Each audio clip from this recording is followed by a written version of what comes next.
কিছু এমন সত্তা রয়েছে যারা আমাদেরকে দিয়ে পাপ কাজ করায়।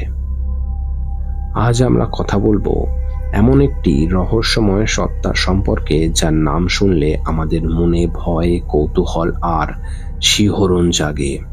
সে হলো ইবলিশ, জিনদের মধ্যে সবচেয়ে কুখ্যাত একটি নাম। কে এই ইবলিশ? কেন তাকে শয়তান বলা হয়? কিভাবে সে মানুষের চিরশত্রু হয়ে উঠল? আজকের এই ভিডিওতে আমরা জানবো ইবলিশ জিনের শুরু থেকে শেষ পর্যন্ত পুরো কাহিনী। তাই শেষ পর্যন্ত আমাদের সঙ্গে থাকুন। ইবলিশ কোনো সাধারণ জিন নয়।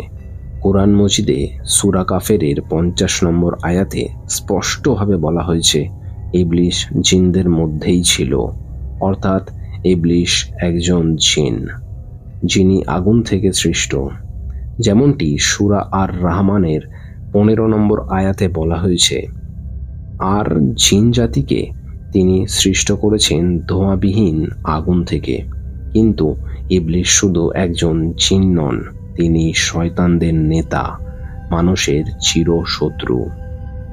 ইবলিশের গল্প শুরু হয় সৃষ্টির প্রথম যুগে, যখন আল্লাহ আদমকে সৃষ্টি করেছিলেন।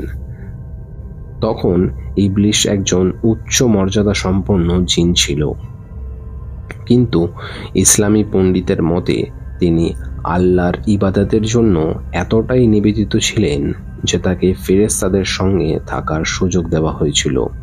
কিন্তু তার এই মর্যাদা বেশি দিন টেকেনি। ইবলিশের জীবনে সবচেয়ে গুরুত্বপূর্ণ মুহূর্ত আসে যখন আল্লাহ তাআলা আদমকে সৃষ্টি করেন এবং ফেরেশতাদের নির্দেশ দেন তাকে সিজদা করতে। কুরআন সূরা বাকারার 34 নম্বর আয়াতে বলা হয়েছে, আর যখন আমি ফেরেশতাদের বললাম আদমকে সিজদা করো, তখন তারা সিজদা করল, কিন্তু ইবলিশ করল না। সে অস্বীকার করল এবং অহংকার করল, আর সে কাফেরদের মধ্যে গণ্য হল। কেন ইবলিশ সিজদা করল না? তার যুক্তি ছিল সে আগুন থেকে সৃষ্ট আর আদম মাটি থেকে। সে নিজেকে আদমের চেয়ে উচ্চ মনে করল। তার এই অহংকারই তাকে আল্লাহর রহমত থেকে বিতাড়িত করল। আল্লাহ তাকে অভিশপ্ত করলেন এবং স্বর্গ থেকে বের করে দিলেন। তখন ইবলিশ আল্লাহর কাছে সময় চাইলেন, যেন তিনি কিয়ামতের দিন পর্যন্ত বেঁচে থাকতে পারেন এবং মানুষকে পথভ্রষ্ট করতে পারেন। আল্লাহ তার এই প্রার্থনা মঞ্জুর করলেন, কিন্তু তাকে সতর্ক করলেন যে তার অনুসারীদের জন্য রয়েছে জাহান্নামের শাস্তি। ইবলিশের লক্ষ্য হলো মানুষকে আল্লাহর পথ থেকে বিচ্যুত করা। সূরা আরাফের 17 ও 18 নম্বর আয়াতে ইবলিশ বলে, যেহেতু তুমি আমাকে পথভ্রষ্ট করেছ, আমি অবশ্যই তাদের জন্য তোমাদের সরল পথে বসে থাকব। তারপর আমি তাদের কাছে আসবো, তাদের সামনে দাঁড়াবো, পেছনে দাঁড়াবো, ডান দিকে দাঁড়াবো, বাঁ দিকে দাঁড়াবো, তাদের সাথেই থাকবো।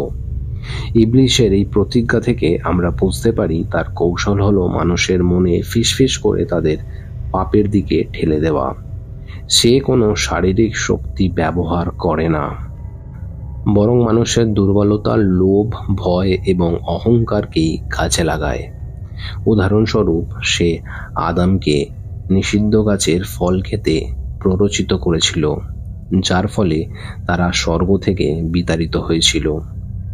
ইবলিশের এই শয়তানি কৌশল আজও চলছে, যে আমাদের মনের চিন্তা, সন্দেহ এবং হিংসাকে জাগায়। কিন্তু কুরআনে আমাদের সতর্ক করা হয়েছে, নিশ্চয় শয়তান তোমাদের শত্রু, তাকে শত্রু হিসাবেই গ্রহণ করো। ইবলিশ জিন হলেও তিনি শয়তান জিনের প্রধান। জিনদের মধ্যে বিভিন্ন প্রকার রয়েছে, যেমন মুসলিম জিন, কাফির জিন, ইফরিত জিন, মারিদ জিন এবং ঘুল জিন। কিন্তু ইবলিশ এদের মধ্যে সবচেয়ে উপরে। তিনি শুধু একজন জিন নন, তিনি শয়তানদের নেতা, যারা মানুষকে পথভ্রষ্ট করার জন্য কাজ করে। ইবলিশের প্রভাব শুধু ব্যক্তিগত পাপের মধ্যে সীমাবদ্ধ নয়, তিনি সমাজে বিশৃঙ্খলা, হিংসা এবং বিভেদ সৃষ্টি করার চেষ্টা করেন। তবে আল্লাহ আমাদেরকে ইবলিশের কৌশল থেকে বাঁচার উপায়ও দিয়েছেন। সূরা নাস এবং সূরা ফালাক পড়া, আল্লাহর কাছে আশ্রয় প্রার্থনা করা এবং নিয়মিত নামাজ এবং জিকির আমাদের ইবলিশের প্রভাব থেকে রক্ষা করতে পারে। ইবলিস জিনের গল্প আমাদের শেখায় যে অহংকার এবং আল্লাহর আদেশ অমান্য করা কিভাবে একজনকে ধ্বংসের পথে নিয়ে যায়। ইবলিশ আমাদের শত্রু, কিন্তু তার কোনো শক্তি নেই যদি আমরা আল্লাহর পথে অটল থাকি। কুরআন আর সুন্নাহ আমাদের পথ দেখায়, যাতে আমরা ইবলিশের ফাঁদে না পড়তে পারি। আপনাদের কাছে ইবলিশ সম্পর্কে কি মনে হয়? আপনি কি মনে করেন তার প্রভাব থেকে বাঁচা সম্ভব? কমেন্ট করে আপনাদের মতামত জানান। আমাদের চ্যানেল সাবস্ক্রাইব করুন এবং পাশের বেল আইকনটি প্রেস করে দিন, যাতে নতুন ভিডিওর নোটিফিকেশন পেয়ে যান। দেখা হবে আপনাদের সাথে পরের আরও একটা কোনো রহস্যময় ভিডিওতে। আজকের মতো এই পর্যন্তই। ধন্যবাদ।